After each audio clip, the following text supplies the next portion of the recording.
Welcome to Chapter 3 lecture, Thought and Behavior. Attention matters! Now, why would attention matter? Well, attention is the foundation of forming new memories, accessing old memories that have already been encoded and stored, as well as learning new information. So, what we pay attention to in our environments and what is within our awareness not only helps us form memories and learn new information, but it influences our thoughts, our feelings, or emotions, and our behaviors. So I want to encourage you as you dive into this chapter to watch this video where you're going to practice selective attention. And the video helps to demonstrate that again, what's within our awareness and what we deem as important is what becomes part of our memory. And as we relate this to programmatic course themes, emotional intelligence requires social awareness as well as self-awareness. And in order to be self-aware and socially aware, we have to understand what is influencing our thoughts, emotions, and behaviors. So, how we pay attention to things and how we encode and store those memories influences us over time. What is memory? I'm glad you asked. Memory is the process of encoding, storing, and retrieving information. And the cool part about memory is that when a new memory forms, so do neural connections. And these neural connections form throughout your entire cortex. And the two areas of the brain responsible for forming those neural connections related to memory are your amygdala and your hippocampus. Now, to understand how information processing works, we have to understand that there's three forms of memory: sensory memory, working memory, and long-term memory. And the duration of each increases as you move to long-term memory. So sensory memory, anything you can hear, see, taste, touch, or smell, is fleeting. It lasts for a split second. We are inundated with information overload in our environments, so much so that it's not feasible for a human being to remember every single thing they see, hear, taste, touch, and smell at any given moment. What we pay attention to, though, helps us form a longer lasting memory. And our working memory is also referred to as our short-term memory. And this information can consist of, it's anything you need to kind of remember for a short period of time. For example, a grocery list. Once you go to the grocery store and you pick up all of those groceries, you forget about that grocery list because you don't need it. It's just information you needed to access for a short period of time. Information that you're learning about in your courses, you're paying attention to right now. It's entering your working memory, and that's where it is living right now. You're trying to form neural connections where you're encoding it into your long-term memory. So you can retrieve it later on for more advanced courses within the discipline or for your future career.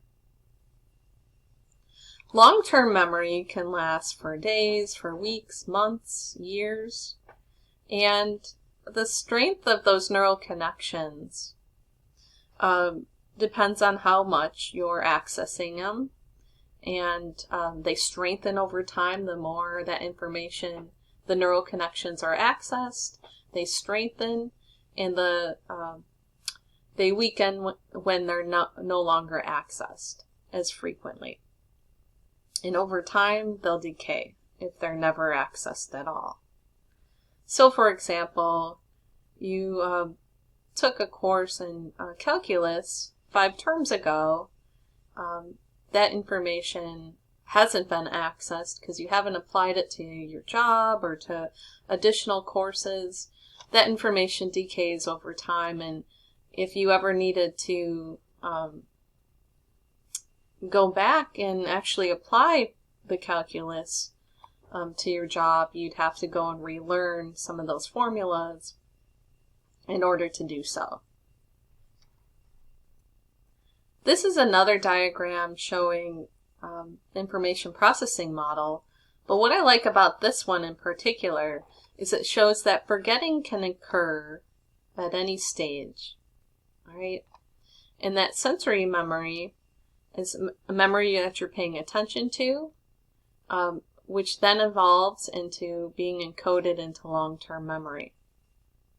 Again, all information that enters long-term memory is information that has been attended to. Why do we need memory? Well, memory's part of our learning process, right? Every time you learn information, you form new memories of that information. So all learning requires memory. Memory is needed in order for us to generalize information, integrate information, recognize instances of a category, and also problem solve and reason. So memory is needed for human beings to function in all aspects of our life. In order for us to be able to ride a bicycle, you need the memory. In order for you to drive a car, you need memory for how to do that. In order for you to get up and take a shower each day, you're relying on your memory in order for you to do so. Diving deeper into sensory memory, there's 2 forms specifically within this realm of memory called iconic memory and echoic memory. An iconic memory is where we process visual information. And again, it lasts for no longer than half a second. It's a split-second memory. It's similar to, a lightning bolt in the duration of it. But also, when you look at lightning flash, you can see, close your eyes and you can see the brightness of the light, and that's your memory of what you just saw. That's your memory of the visual information that's just been processed by your brain. So that's how iconic memory works. It's how it processes visual stimuli. Echoic memory, on the other hand, is how you process auditory information, and this lasts a bit longer, between 3 to 4 seconds. And a great example of echoic memory is a fire alarm going off, and then it stops, but you still hear the alarm because it's still in your for just a few seconds.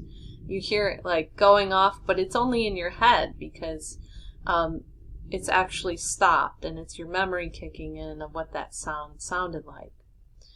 Similar to a horn, or when a car alarm goes off, honk, honk, honk. Right after it goes off, you might still hear that honk. To demonstrate iconic memory at work, I want you to pay attention to this image I'm about to show you. And within this image, there'll be multiple images within there.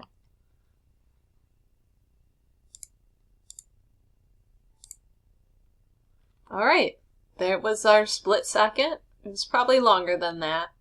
But I want you to record how much you saw and how many items you can recall. It's difficult, isn't it? Information that you attended to is what you're going to be able to recall on this. However, it's just such a brief moment.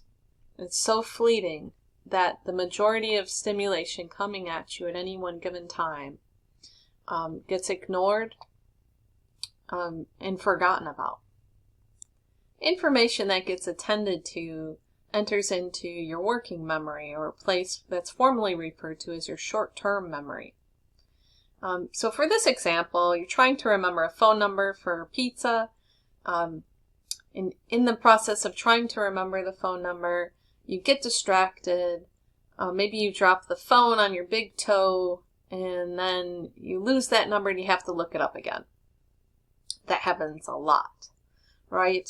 And something that's even more frequent is when you're introduced to someone, and within 3 or 4 seconds, you totally forget the name of that individual. And I attest that that happens to me all the time. I am good at it, though, in certain contexts, because I know from my background in psychology, the way to do this is to make associations between that name and that individual. Maybe it's the type of clothes they're wearing, and you can make a memory based on their name and the clothes. So maybe their name starts with R. Maybe their name is Robert, and they wore a red sweater to class that day. So I'll remember Robert Red, and that would help me remember Robert's name more permanently. But, it happens to even the best of us. We forget people's names right after being introduced, and that's so embarrassing to then try to approach that individual and ask them, "What is your name again?" But it's part of being human, because we cannot, we cannot keep every single thing into our memories. It's just impossible. Within this lecture, I'm using working memory and short-term memory interchangeably. Working memory is a part of short-term memory, but we're not going to get into the nuts and bolts of the differences between both. Just know that working memory is a part of short-term memory, and for the purposes of your intro course, we will just use them interchangeably. Now, in order to fully comprehend the capacity of short-term memory, I have this exercise that you can participate in. Don't write anything down as you do this. Just view the numbers, and then you can tell me what you've just seen until you can't anymore. So we'll try this together. All right. So what did you just see? 0317. What I saw. Okay. Next.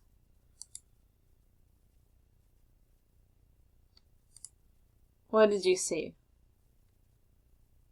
14932. Ah, there we go. Next one.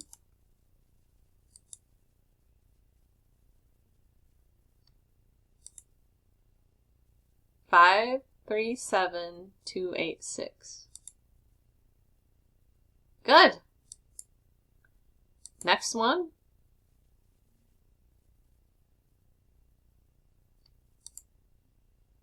4691273. So let's take note here that this is 7 digits in length. 1, 2, 3, 4, 5, 6, 7. So we're doing pretty good still. Let's try 8.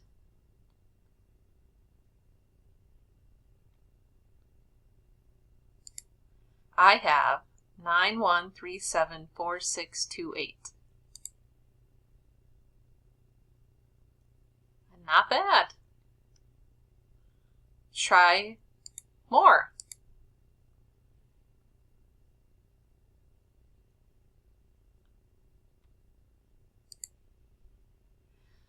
$68, $59, 4013, 12, 40312. Ugh. Well, kudos to those of you out there who are able to remember up to 9 digits and recall that with tremendous accuracy. A cognitive psychologist by the name of George Miller said that capacity of short-term memory is 7 items. And this is roughly for, on average, plus or minus 2. Some people can only remember up to 5. Some people can remember up to 9. But on average, most people will remember 7, and that's why we have 7 digits in our phone numbers, because of that knowledge. And how do we improve our short-term memory? 2 ways. Maintenance rehearsal. So we constantly practice that number over and over and over and over. And maybe it's a number that we dial frequently. So it's something like we have to know. When I grew up, prior to having a cell phone that recorded all of my phone numbers, I had an address book that I can record phone numbers in. But I had pretty much had to put it in my head as to what numbers were important and who I needed to call. I had to memorize their phone numbers so I could call them. But over time, you have your favorite place, your favorite restaurant, favorite place that you go to, that you might call a lot. You rehearse it quite a lot. It's right in your memory. And you don't even need to access it in your phone, but most of us do now, right? Our phones keep all of our information, all of our phone numbers, and once that gets lost, everything gets lost unless it's backed up. So that's why maintenance rehearsal does help to improve. It's constantly strengthening those neural connections. And another way to go about improving short-term memory is through chunking, where you're grouping units or items into meaningful units. So you're making sense out of nonsense sometimes. So let's do this activity together. I'm going to ask you to remember this and give you 3 seconds.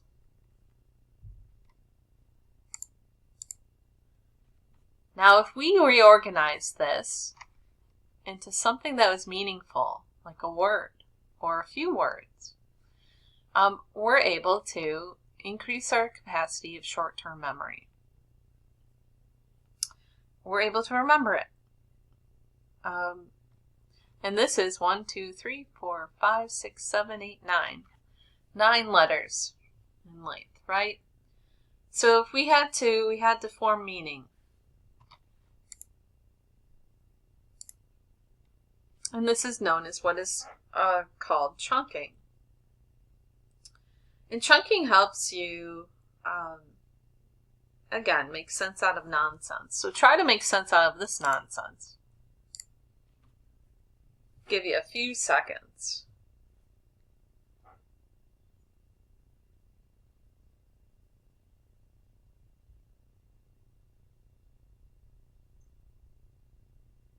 And you can pause the video and give yourself a few more minutes to try to work this out. But chunk this, try to make it into a meaningful situation. And here we have it. It's all randomized group of letters, but if we put it into a sentence, by grouping items into units, we remember better. All right? Chunking. So try this out while you're studying. And if you can't make a logical word out of a group of things that you have to remember, if you can't make a logical sentence out of it, use the first letters to make sense of it.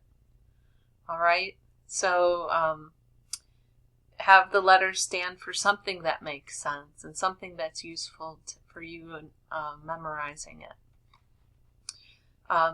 So in order to remember orders of operations, we had to memorize, "Please excuse my dear Aunt Sally," in high school. And that worked in college math courses.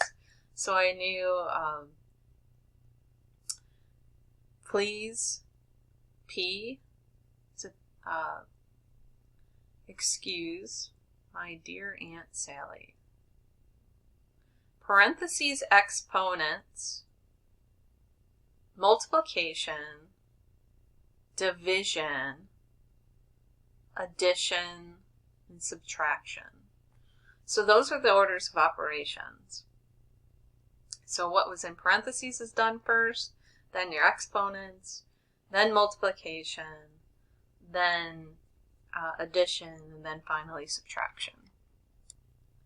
A lot can affect our memory, and that includes stress, as I have in this diagram, which we'll talk about, but age, cognitive decline as we enter late adulthood, is due to not using or strengthening neural connections, and we lose them.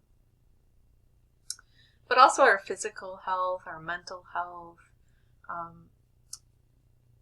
trauma that we experience that's either physical or emotional trauma.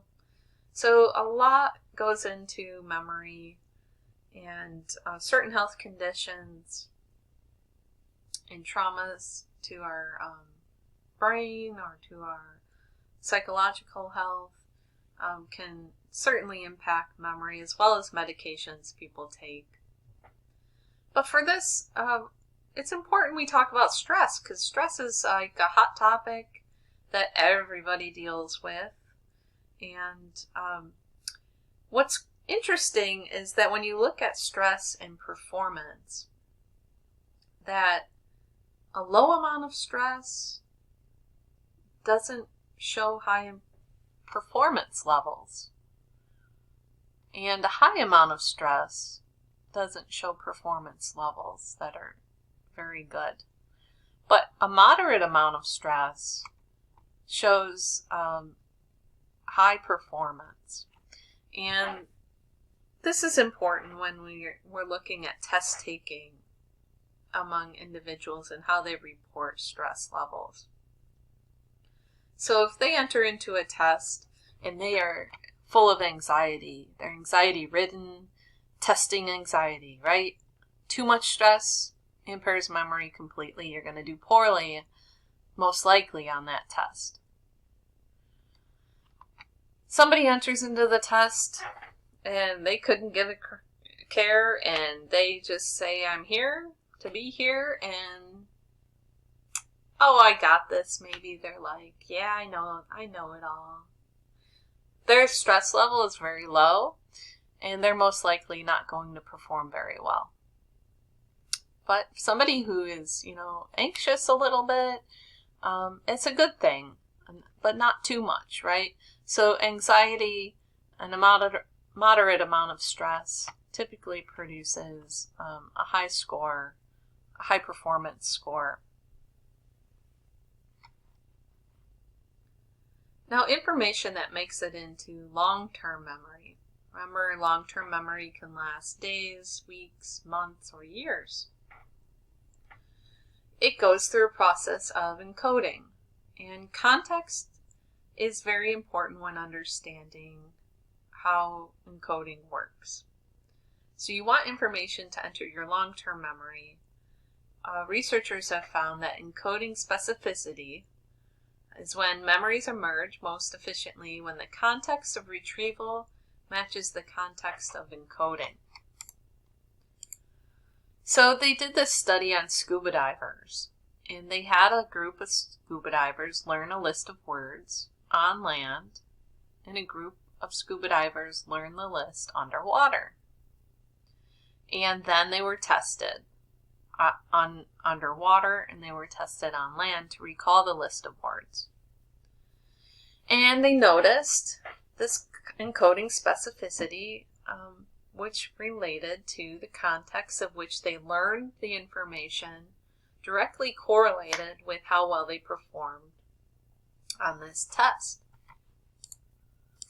So we look here, and those who learned the list while they were on land and were tested while they were on land in the retrieval condition, they performed pretty high. The percentage of words recalled was nearly like 37. And we look over here.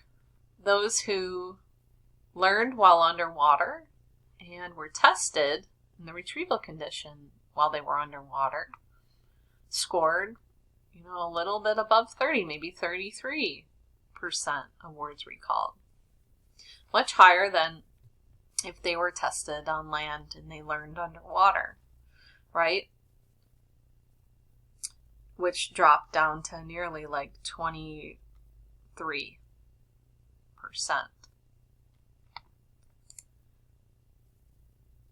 So retrieval is better if tested in the same situation as you learn information. So if you are, entering into your history class, and maybe it's let's go back to high school. You have a U.S. history course you take, and if you're tested in that same room, around that same group of people, in that same environment, doesn't necessarily have to be the same group of people and them sitting in the right areas. Could just be the environment alone. So you're tested in that same room on the same content that you've learned all through the year. You're going to do better. This is why it's not such a good idea, since we know about external context-dependent learning and how retrieval is better when you learned in the same environment as you're being tested in.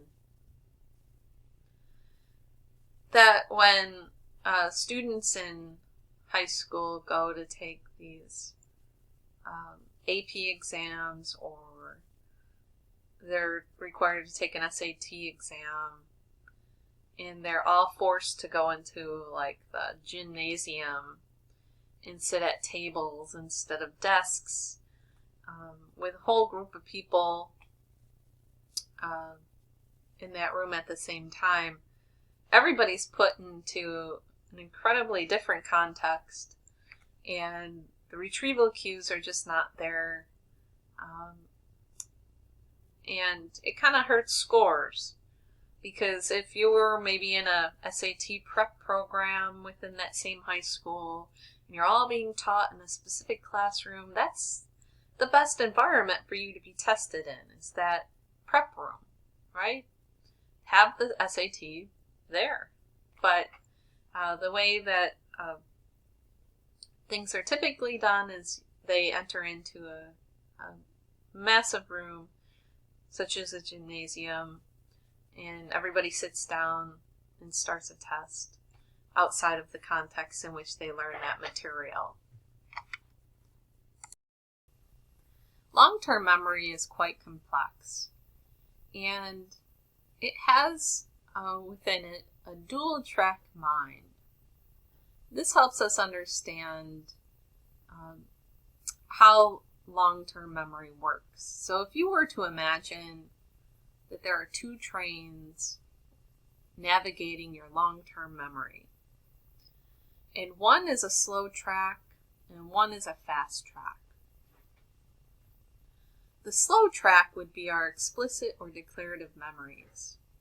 And these memories are formed by taking in the world around you and consciously attending to information. You're paying deliberate, close attention to everything that's being encoded in the memories that you retrieve. So, for example, memorizing lyrics to a song, memorizing a speech, or even content within a course textbook. All of that is involved on the slow track of explicit or declarative memory. And with explicit or declarative memory, we have episodic and semantic memory. Our episodic memory are memories that you recall of specific events. And these events hold with them a lot of context that gets recalled within that memory. So celebrating a holiday with family or friends can be example of an episodic memory where you recall who was there, what you talked about, the smells, the sights, the sounds, everything that happened. And other forms could be like a graduation, a marriage, a funeral, an engagement. All of that are personal experiences of events in your own life or events that you've participated in. A flashbulb memory is another form of an episodic memory, and those come with the flashbulb memories come with a strong emotional reaction to an event.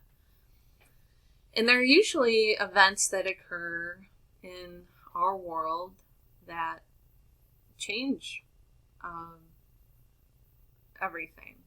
So the COVID pandemic can be a flashbulb memory when we first all went into quarantine. Better example would be 9/11 or the assassination of JFK or Martin Luther King Jr. Those flashbulb memories transport an individual who was around during that time to experience it back to that exact moment of when they first learned about the event and what they were wearing, who they were with, how they felt, and what maybe happened right after. So those memories are quite long-lasting, and anytime somebody brings up that event, for example, they might be transported back in time to that memory of how they felt when they first learned about the event. Semantic memory is knowledge of facts, the information that you learn and acquire throughout your life. Prospective memory is another form of explicit memory. And this is where you're planning to do things in the future. And while it may not seem as though you're making memories because you haven't done those things yet, this form of memory is stored in your working memory and is part of that explicit slow train track of the mind. Now on the fast track, you have implicit or non-declarative memory. And this information is outside of conscious awareness, and that's why it's so quick. And it involves examples of like riding a bike or driving a car, where it took a little bit of time to learn those skills, but after you learn those skills, they become automatic, right? You become an autopilot, right, when you're driving at times or riding a bicycle. You don't need extensive amounts of time devoted to recalling each step of those processes of riding the bike or driving the car. It's just something that you know. And those are procedural forms of memory. And emotional conditioning is also a form of implicit memory, because over life experiences, you understand and you're conditioned as to how to respond emotionally at certain events in situations in life. Forgetting is incredibly important because, again, we can't withstand, our brains don't have the capacity to remember every single thing that happens to us. So it makes it easier for ourselves to store and retrieve memories that might be more important or relevant. So the important and relevant information is what we can access with our memories. The things that are in our environment that serve as distractions are things we learn over time to tune out. And we forget. So why do we forget? One reason is through encoding failure. So the information we take in never makes it to our long-term memory. So we have failure to encode. We also have retrieval failure. So the information has made it all the way to your long-term memory, but we can't pull it out of it. So retrieval failure. Decay. Decay is something I've mentioned on previous slides. So the quality of a memory or the piece of information deteriorates. You don't think about it often. You're not strengthening those neural connections. The neurons decay. And amnesia is another reason why we forget. If someone is hurt, sick, or struggling with substance use, they might experience amnesia. And some forms of medications people are on prevent them from remembering information as well. There are 3 things that can happen for encoding failure. And the first is insufficient attention. When you're not paying full attention and giving your focus deliberately to something, you're most likely going to experience encoding failure. And again, an example that we've mentioned before is meeting someone for the first time and then talking with them for for a minute or two and forgetting their name completely after they just introduced themselves. That's a form of insufficient attention, and right off the bat, encoding failure occurred. Levels of processing matter when we're trying to encode information. So, for example, maintenance rehearsal, where you're repeating information over and over, is pretty much a shallow form of trying to remember something, because you're not connecting information in a meaningful way to store it and encode that. So if you're using a process of elaborative rehearsal, or you're using chunking, and you're trying to make meaning out of the information that's coming in, you're going to have a higher level of processing and less of a chance for encoding failure to happen. Heavy cognitive load is another reason encoding failure can happen. And this is when you're putting in a lot of conscious effort into a task. Maybe it's a task you've never completed before, and it's very difficult and time-consuming, and you're learning as you're going along. This happens at work for a lot of people quite frequently, when you're assigned somebody else's work for a short period of time and you're learning as you're going along. Heavy cognitive load is going to make harder to retrieve new information that shows up in your short-term memory. So an example of this is failure to remember, like you and your colleague are working on a project together where there's heavy cognitive load and you're stressed and thinking only about the task at hand. If you were to take their lunch order, you're most likely to forget it by the time you get to the restaurant to pick up the lunch, or by the time you pick up the phone to share the order, because that information was less important than the task that you've been devoting most of the day on. When there's lack of proper retrieval cues, you have retrieval failure. And one example of this is the tip of the tongue phenomenon, where you know it, and you know it, but you just can't recall it. And this happens all the time to me personally, where I'm trying to recall, an episode of Big Brother or Survivor. I'm trying to recall a name of one of the characters, or something in a movie that I've seen, and it's just like right there, and you give yourself some time and it'll eventually come back to you. For me, it comes back like in the middle of the day after the conversation's like 3 hours over with.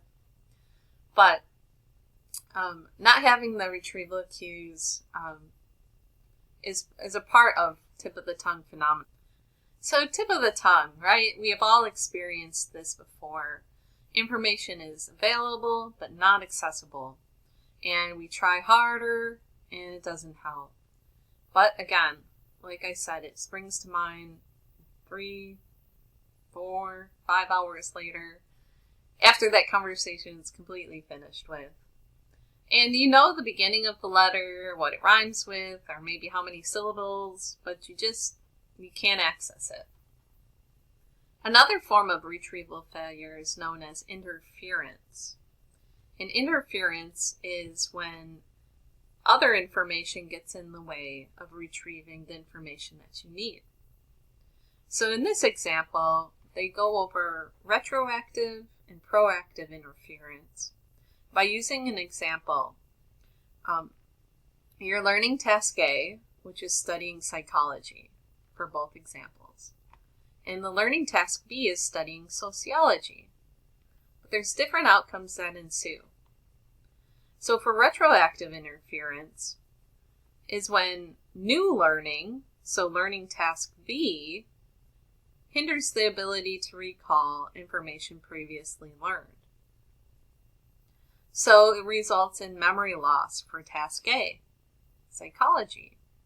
So the learning of sociology itself makes it harder to recall what you've learned in psychology. Now in this example, learning of sociology for proactive interference is where the memory loss is at. Because the information that you've learned in psychology remains dominant. So learning of new information is hindered. Amnesia is another form of retrieval failure, and there's 2 forms. So we look at the time of damage, and difficulty retrieving old memories before the time of damage is known as retrograde amnesia.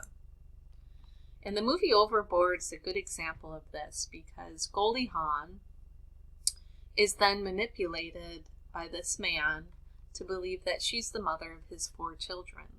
She has no recollection of being the mother of those 4 children prior to the damage. Difficulty learning new information after the time of damage occurred is known as anterograde amnesia, and a good movie to reference here is 50 First Dates starring Drew Barrymore and Adam Sandler, in which Drew Barrymore is unable to recall or learn information after her car accident. Memory distortions and misattributions alongside misinformation and false memories lead to retrieval failure. And misattribution is when, for example, you guess wrong and attribute the source of a memory to someone or something else than what was accurate. And memory distortions, misinformation, and false memories and misattributions in and of themselves can be skewed by other people in our environment when we're trying to recall information, right? So we're recalling the information inaccurately, misattributing certain things, but it's distorting our memories. And the mere role of suggestibility can be incredibly dangerous. So if somebody suggests that something happened in a certain way, that can distort our memories and lead to us recalling misinformation and false memories. So they did a lot of research under Dr. Loftus and on false memories and misinformation as it pertains to the criminal justice system. And they found that a lot of information that additional information that gets provided to people, eyewitnesses in particular, alters and skews and distorts their memory of the specific event, leading to inaccurate eyewitness accounts of events, and that then leads to innocent people who get convicted of crimes. So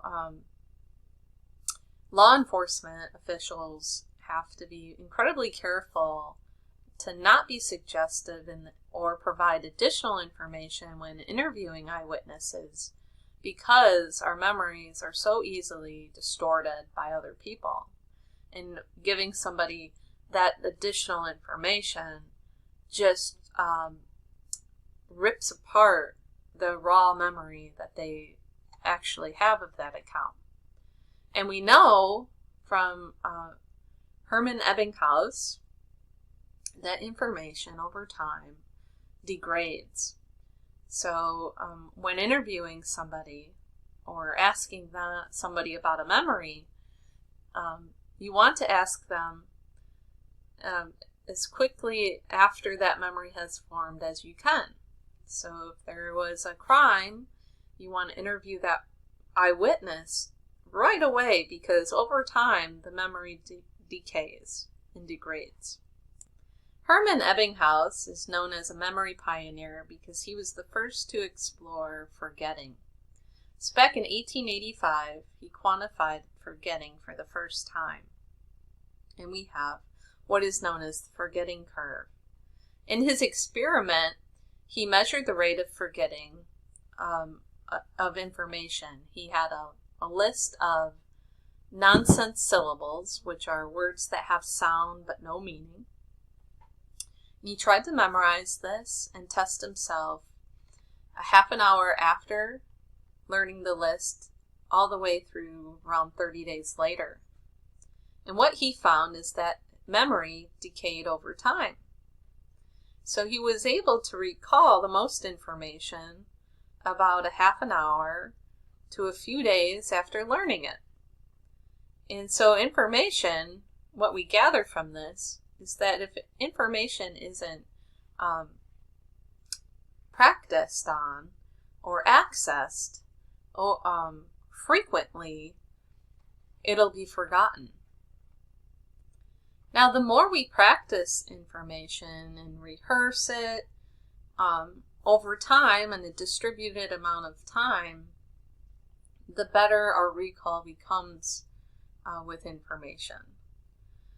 So here we see that over time, right, information is recalled at higher rates. All right, so we try this a second time, we do better. A third time, we test ourselves, we do even better. And that's because we're rehearsing that list, we're practicing with it, we're engaging with those neural connections and strengthening them. And this is why it's so important for students to never cram information prior to a test or prior to writing an essay, because it's just not going to last. Certainly some people can get away with scoring an A on an exam after cramming, but that information is going to be forgotten more quickly because it hasn't been rehearsed and it hasn't been actively processed in your brain over multiple periods of time. So it's important as a learner that we apply the knowledge we learned from Hermann Ebbinghaus in the way that we study for our majors. So if we want to take away the most from each course, each term, we have to talk about it with peers and colleagues and instructors. We have to be able to relate it to our own lives and make it meaningful. And we also have to be able to kind of quiz ourselves on things. Identify information that you haven't retained, memorized, and work on that. Don't work on the easy stuff that you already know. You have to pinpoint the information that needs more practice with. So how can we improve our memories? Well, it's important to rehearse and actively retrieve the information consistently, distributed over multiple periods of time. So, when you're learning new information, quiz yourself or have somebody quiz you. Make flashcards where you can only see the term on one side and you have to recall the definition on the other side. Doing all of that rehearsal helps to strengthen, again, those neural connections, forming stronger memories. Make the information meaningful. Relate it to your personal life, experiences, relate it to real world situations and society and what's going on. And relate it to the people that you know and what you've heard about other people experiencing. If you yourself haven't experienced anything that relates to that topic, who do you know in your social circles that maybe has gone through a situation that can help you memorize new content? Teach someone else is a great tip. So if you're trying to fully comprehend information, and maybe you have already fully comprehended it, I always look at people in the way that they present information shares with me if they fully understand it. They themselves know it, but if you can't teach it to somebody, I don't believe you truly know the information you're talking about. So have the ability to provide high-level overviews or high-level discussions that help to teach people about very complex things. So test it out with aspects of your jobs, maybe. You know, if you're teaching a new employee, new colleague how to do a task, you first have to simplify it, make it very high level, and then get very detailed in the specifics of that task or that information that they need to acquire. And talk about it. If you can teach the information, it means you've talked about that information for quite a while. So you've had engaging discussions with peers and with instructors and with people in your community about the information that you're trying to become expert in. And while your book doesn't quite discuss it, I give you a tip here. A tip for being remembered. Let's say you're giving a presentation to somebody or someplace. Is known as the serial position effect. And this shares with us that information that is presented first or last is what people typically remember. So if I gave you a list of words and asked you to recall them, students will typically recall the first 3 words on that list or the last 3 words. Or both, but nothing in between. So if you're going to give a presentation somewhere, always try to go first or last if you're a person who wants your presentation to be remembered. Because people don't remember the in-between, typically. Now that we've spent time learning about memory, we're going to start learning about learning. What is learning? Learning is defined as a change in behavior that results from experience. And this change in behavior is relatively permanent. So when we're paying attention to our environment and we're absorbing information, and the things that we've paid attention to are within our awareness, we start forming associations between stimuli and how we respond to that stimuli.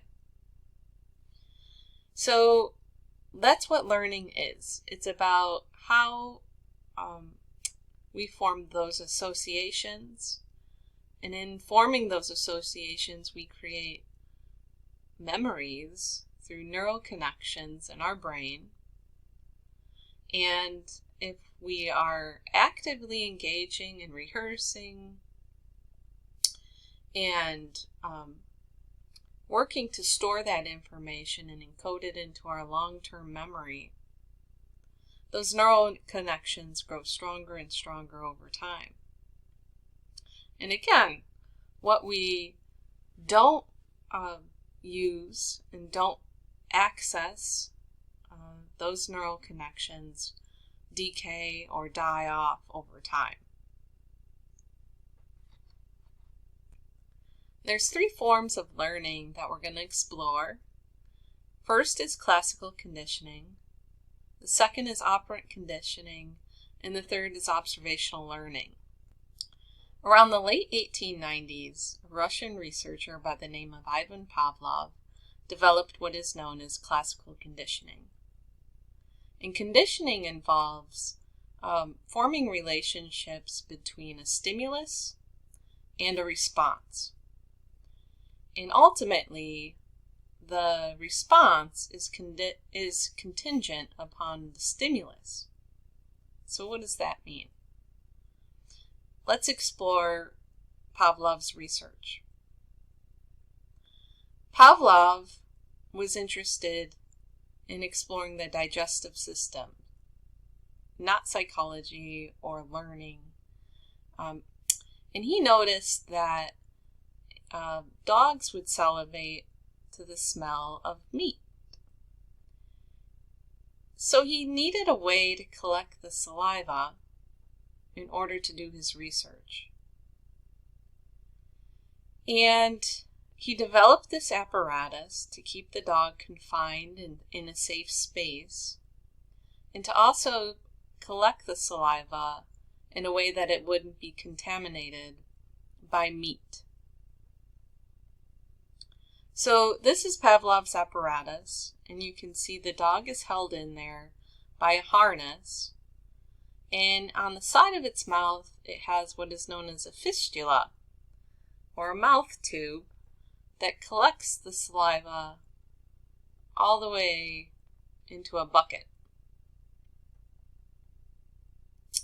And that in and of itself is important to understand, because you don't want any confounds in your research, right? So he couldn't just feed the dog meat and collect the saliva, because that saliva would be contaminated by the type of meat that he's feeding the dog. So in his research, we'll explore it over here. The unconditioned stimulus, which is meat, elicited an unconditioned response. So meat produced salivation. And a neutral stimulus elicited no response. So in the case of Pavlov, he used a metronome, which produced a sound. But the dog didn't have any response to that sound, because it was neutral. It wasn't something that the dog was familiar with or made any associations with.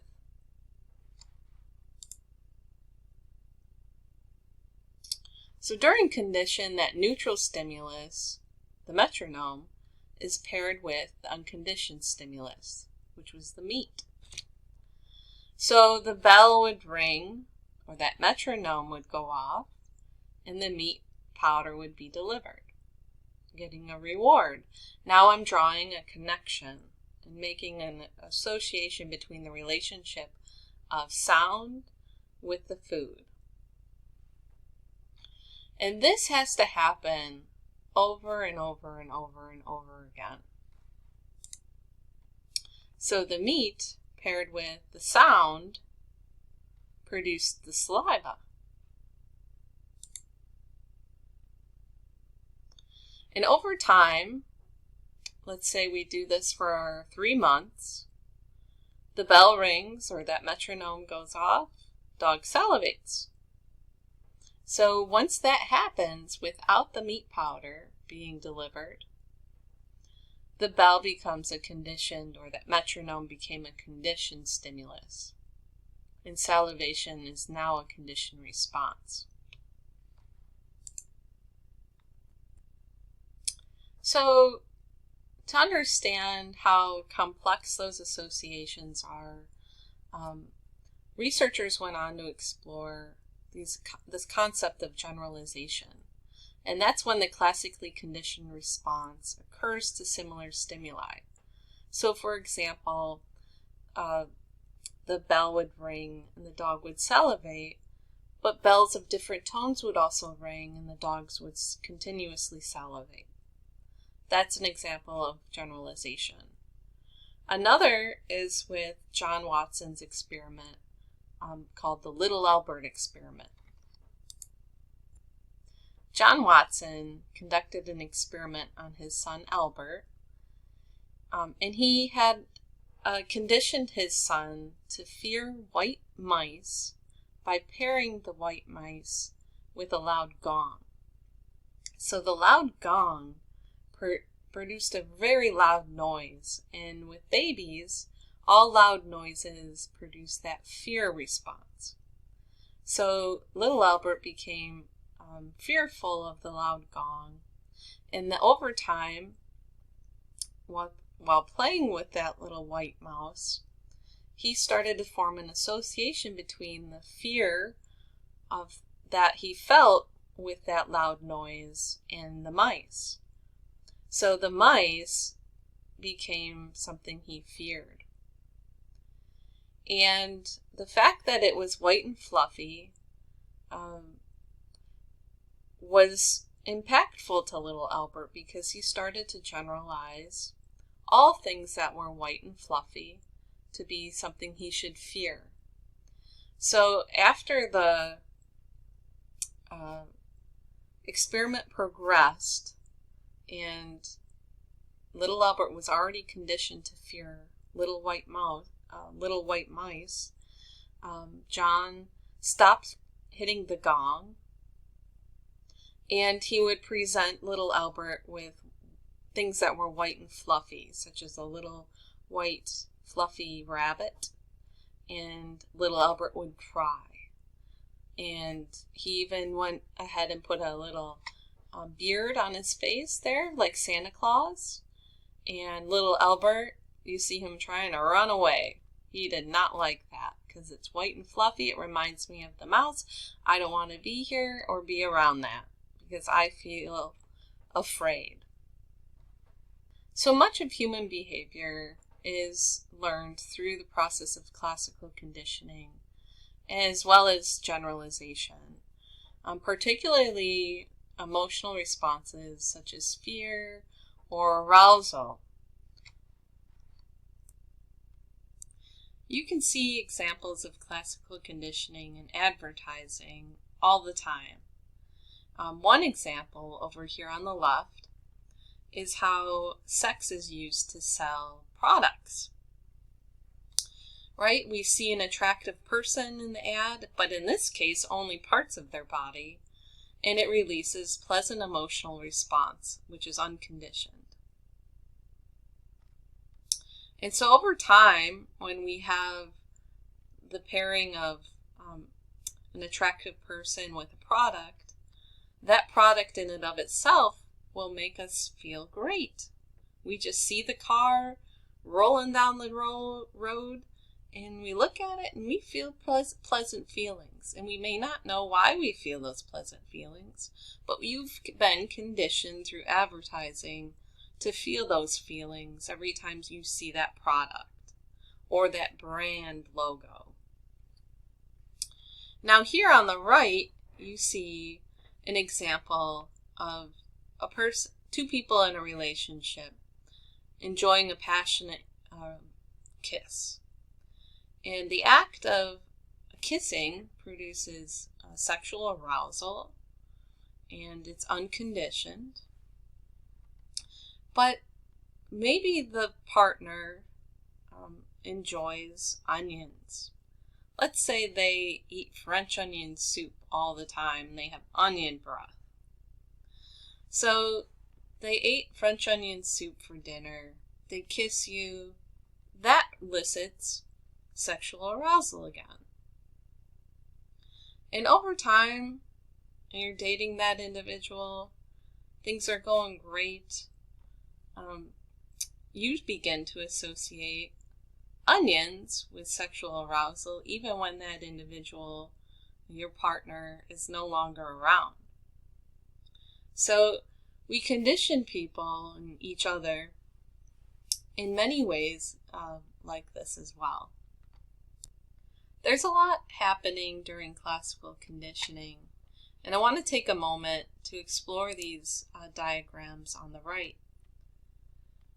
This diagram above shows the strength of a conditioned response and how it changes over time during the classical conditioning process. So here we see the strength of a conditioned response getting stronger during the process of training. And here we're presenting the sound with the meat to produce the salivation. Many, many times over and over and over. And over time, the response, conditioned response, is getting stronger. Those associations are being made. After we decide to present the conditioned stimulus by itself, just the sound, we see a massive drop in the strength of the conditioned response. So when the meat is no longer presented, salivation will still occur, but not for a very long time. This is why schedules of reinforcement are incredibly important as it pertains to conditioning. And we'll review that in a future slide. So extinction occurs, and that's when we take a pause. Nothing's happening. However, after a pause, we typically will see what is known as spontaneous recovery. We'll see a strength of the conditioned response peak and then slowly drop off. So after a pause, which means that nobody's responding to sound, but spontaneously a sound will go off and the salivation will start again, because those associations are being retrieved and recalled, eliciting our conditioned response of salivation. Now another example here, we have generalization occurring. And in this example, an individual drinks a Budweiser, gets sick, which is a conditioned response, and so they develop a dislike for Budweiser.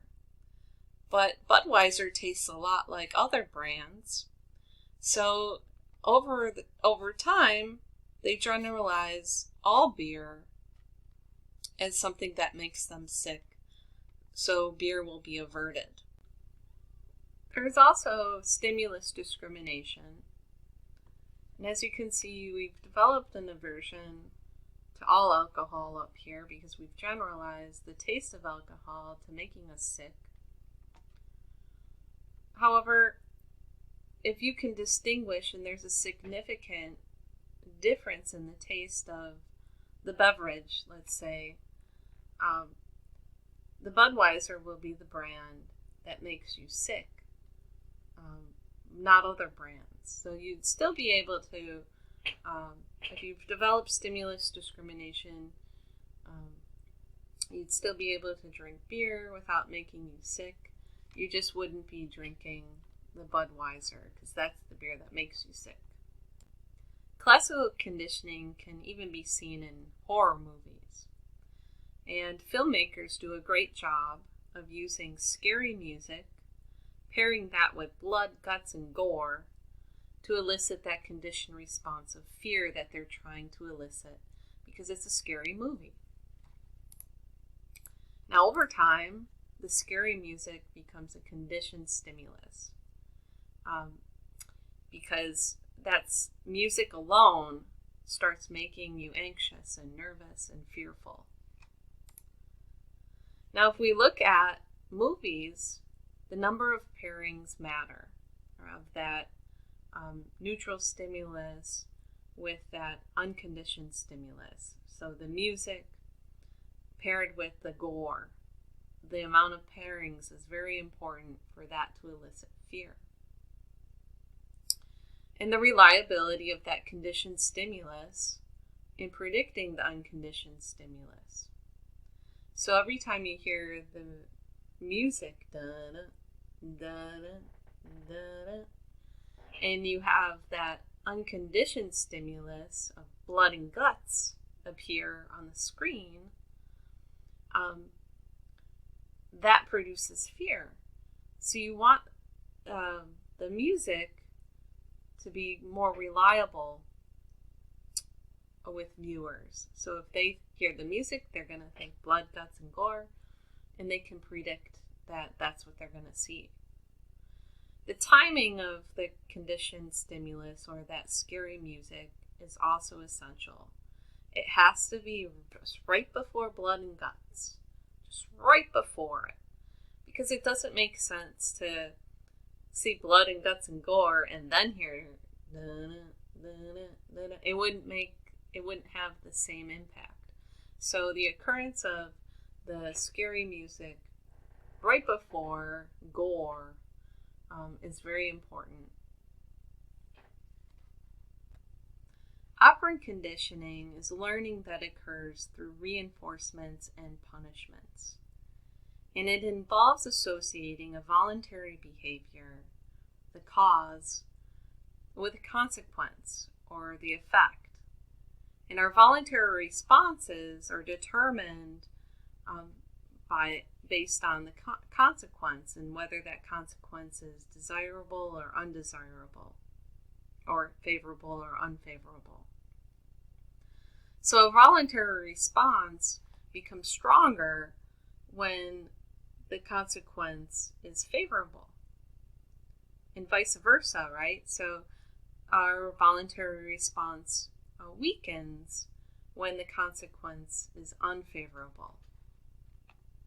A researcher by the name of Thorndike used operant conditioning to study how quickly cats can escape from a puzzle box. And he put cats into this puzzle box over here, and in the puzzle box he had a lever, and the cat would press the lever to open the door in order to receive the food, which is a desirable consequence. And he found that over time, the amount of time it took to escape decreased after multiple attempts. And so the cats evolved desirable behaviors and found ways to exit the box quickly.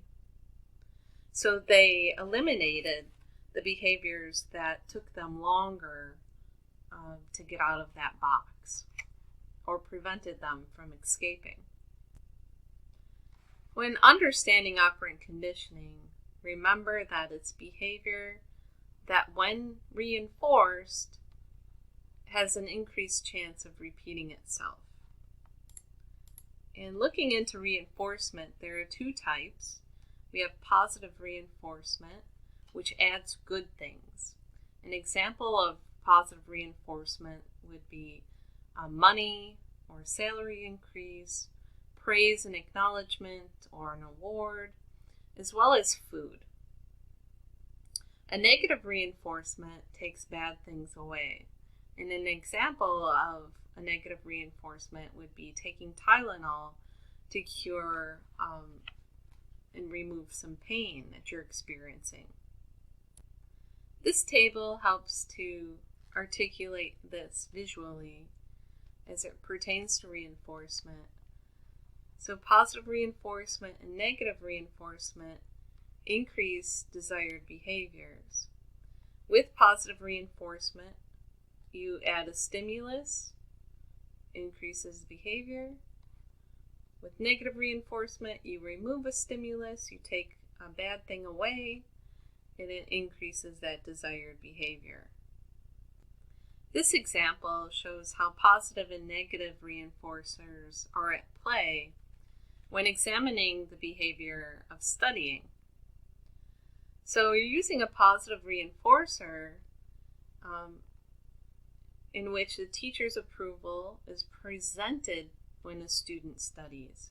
So a student is studying and the teacher walks up to them, gives them a head nod or a smile or a thumbs up because she sees them, or he sees them studying and engaging in something that's proactive. Well, the change in the behavior will increase.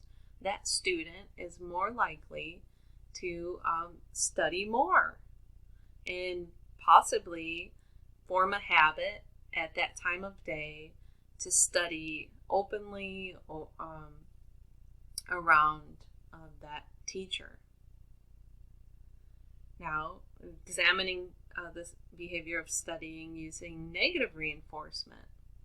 So the teacher disapproval disappears when the student is studying. The frequency of that student studying will increase as well. So you're taking something bad away for a negative reinforcement, and you're adding something positive or adding something good with a positive reinforcement.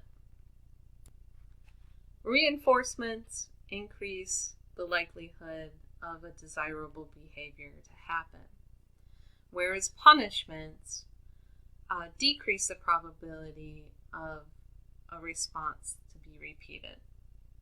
So punishments are designed to decrease the likelihood of an undesirable response or behavior.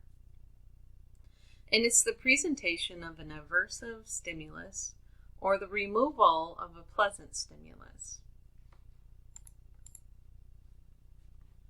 And it can be positive or negative as well. So when we have a positive punishment, you're adding an unpleasant stimulus to the environment. So in this example to the right, we see a mother giving a spanking. She's adding an unpleasant stimulus to that child's environment. And a negative punishment is removing a pleasant stimulus from the environment. So another form of parenting is, okay, you're out past curfew, I'm going to take away the keys to the car, you lost that privilege. So you're removing something pleasant and desirable. And hopefully, over time, that undesired behavior of coming home past curfew will end. Here we see a comparison of negative reinforcers and negative punishment. So this is the same example as before. Use of a negative reinforcer is removing teacher disapproval when the student is studying. And by removing the teacher's disapproval, it increases the frequency of behavior. That student is more likely to study and does so, studies more. If we use a punishment, let's say the behavior that's undesirable is talking in class when you're not supposed to. The consequence would be that individual receiving detention for talking in class as a consequence. Ultimately, it leads to a change in behavior that decreases the frequency of the behavior, and that student is less likely to talk in class when they aren't supposed to. We can see this put together in our table. Again, reinforcements lead to increasing desirable behavior, and punishments lead to decreasing undesirable behaviors. So anytime you're adding a stimulus, it's positive, and anytime you're removing a stimulus, it's going to be negative. So again, that spanking, you're adding a stimulus to that environment to decrease the behavior. And you're removing a stimulus by taking away those car keys or a privilege such as video games or television time or screen time to decrease an unwanted behavior. Ultimately, what it comes down to, whether I should use reinforcements or whether I should use punishments, people should lean towards using reinforcements. They're more effective than implementing punishment. And why? You don't want to ever make a person feel negative emotions, feel pain by use of aggression or force or physical abuse. And reinforcers are something that is adding good and taking away bad. And people just respond better to reinforcement than any sort of punishment. Shaping involves the use of reinforcements and punishments, and it's useful for teaching new behaviors. So when you're trying to train an animal or a person to do something that you desire, you have to first start with reinforcing any behavior that is remotely similar to the desired behavior. Then you reinforce only responses that are closer to the desired behavior. Eventually, you then reinforce only the desired behavior. So when looking at training puppies to pee on paper, having that puppy just look at the paper, not even touch the paper, you would reinforce. And then they would get closer to the paper or the pee-wee pad, you reinforce. They're on the pee-wee pad, you reinforce. But they're on the pee-wee pad because they know that you're going to reinforce. You won't reinforce until they go potty. So once they go potty on the pee-wee pad or the paper, you reinforce. Until eventually they understand and make that neural connection, an association between that pee-wee pad is a good thing. I'm going to get a treat because I did my business on the pee-wee pad. And you reinforce every time you find pee or poo on that pee-wee pad. And the reinforcement can be with food, or it could just be a lot of praise. And you talk in a different voice to your puppy, in upbeat, uplifting, appraising voice, which is also serving as a reinforcer. The rate of reinforcement also matters. We've found that continuous reinforcement, or rewarding after every response, works, but not as well as random reinforcement. Random reinforcement, or rewarding only sometimes, is much better than continuous reinforcement. So if we look back at Skinner's research with his pigeons and how he used shaping to get them to perform new skills, he would have the pigeon, peck at a lever, or spin around. And each and every time the animal spun around, it didn't always get a reward. Because why would that be fun? If I'm spinning and spinning and spinning and got a reward after each and every spin, I would get bored of that. And animals get bored as well. So if I spun around and I didn't really know when I'm going to get that reward, and I got it randomly, it made me more motivated to engage in the spinning. And I would probably spin a lot faster in order to get my reward. So we're going to take a look at schedules of reinforcement, as those are also very important in understanding reinforcement and how it works and how we can approach it. Fixed ratio reinforcement involves a reward after a set number of responses. And a lot of restaurants and companies use this to keep customers coming back. So I know I'm going to get a free sub after I buy my 8th one. I'm going to try to keep all of my stamps on my card and keep that ticket maybe in my car somewhere where I know I'm going to be able to access it and not lose it, so I can get that one free sub, because subs, are pretty expensive. So that's fixed ratio reinforcement. Now we have variable ratio reinforcement, and this is a reward after a varying number of responses. So 2 examples: you go to a local bakery and the baker throws in a free muffin every once in a while, or you hang out at a local bar and you're always there, and every now and then the bartender will give you 1 free drink just for being a good customer. We also see variable ratio reinforcement at casinos. You're playing the slot machines. They don't pay out continuously, so it's rewarding after a varying number of responses. And so your behavior is going to be high in the amount of money that you're putting into that machine.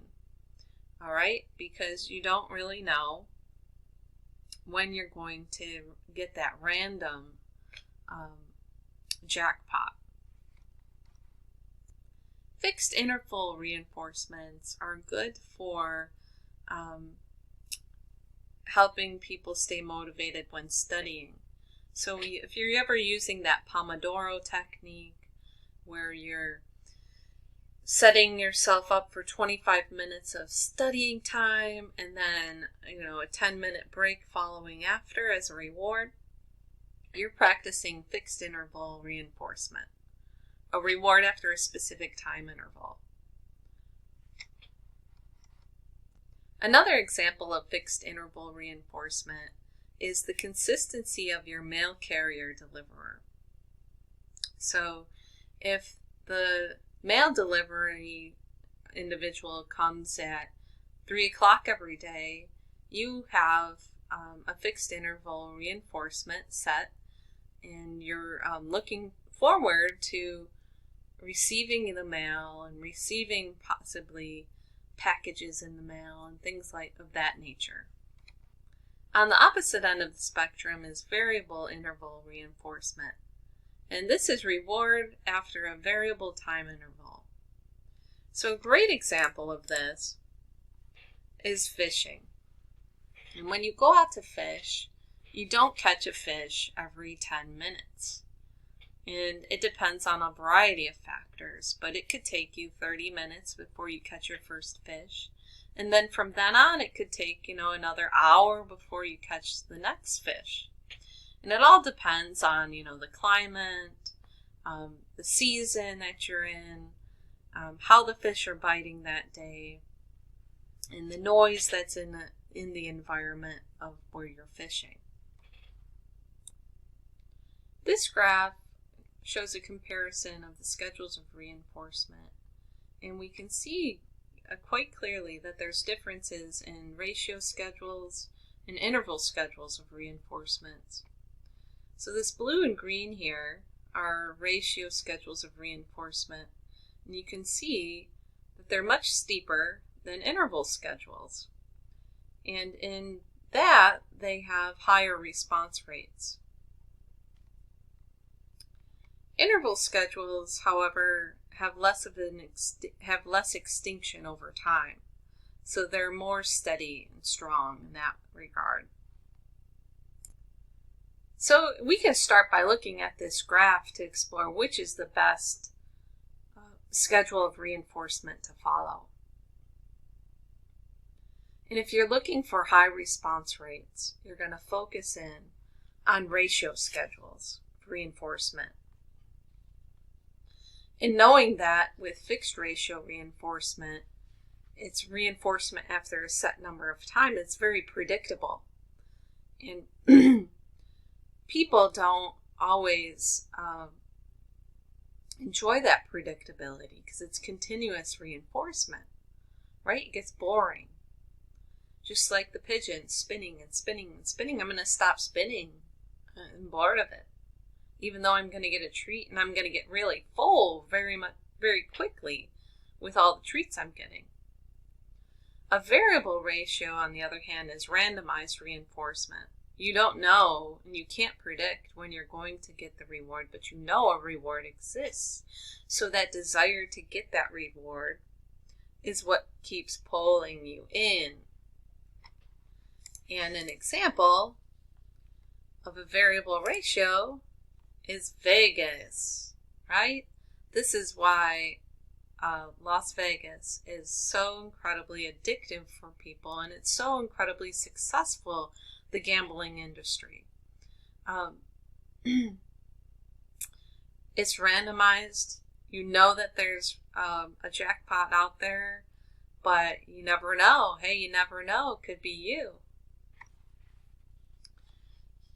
Variable ratio schedules produce that high, steady rate of response, and they're more resistant to extinction than fixed ratio schedules because it's unpredictable. Another form of learning, called observational learning, was explored by Albert Bandura. And he developed this social cognitive approach in which he explored how modeling influences and how observation influences the learning process. So you're learning without direct reinforcement. You're just learning by watching another person. And there's all sorts of cognitive things going on, and chemistry things happening with the brain. When we watch people engage in activity, it activates our own brains through the process of mirror neurons, right? So if we see somebody fall down or get punched in the face, our neurons and our somatosensory cortex for those feelings and sensations can actually make us feel as though we were punched in the face, even though we were just watching that individual and what happened to them. So that aside, that's opposite. That's part of learning through observation. Albert Bandura conducted a study where he was exploring how young children witnessing an adult kind of act aggressively towards a Bobo doll would behave when left alone with the Bobo doll and without an adult in the room. And they found that the children behaved more aggressively towards the Bobo doll after watching an adult also behave aggressively towards that Bobo doll. And specifically, they showed, they displayed aggression verbally, talking down to the Bobo doll, using aggressive language. And they picked up tools like toy guns that the adult never picked up in the room and aimed it at the Bobo doll. So this experiment shows and demonstrates to us the power of our environment and the power of modeling and how those things shape our own behaviors. So there's no reason that that child had to go into the room and act aggressively and play with the Bobo doll at all. The child could have picked up the other toys and started playing with them. But there was some type of interest and reinforcement in how they were viewing the negative acts of the adult and acting out, and they felt maybe they got permission to act out in similar ways when in the room with the Bobo doll, even though it might have not been permissible to do so at home For example, hit the Bobo doll with a mallet. So I want to thank you for reviewing the lecture. And if you have any questions, please don't forget to post those questions to the General Questions Discussion Forum. Have a good day.